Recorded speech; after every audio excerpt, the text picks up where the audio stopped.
Hey everyone, welcome to Fix It Flow. In this tutorial, I'll show you how to organize your Gmail inbox using labels and filters so you can keep important emails front and center while everything else goes exactly where it belongs.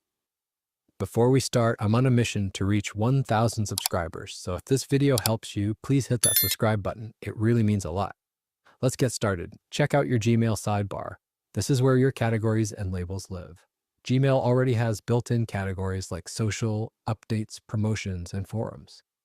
But today we'll make our own custom label. Create a new label, click the gear icon, see all settings, labels.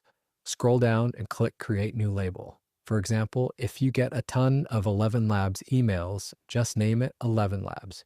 You can even nest it under a bigger label like Work Tools or AI Tools if you want. Add emails to your new label. At first, the label will be empty. You can drag and drop emails into it manually, but the real magic comes from filters.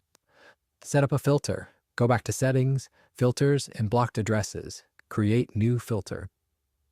In the From field, type at 11labs.io or whatever sender you want to filter.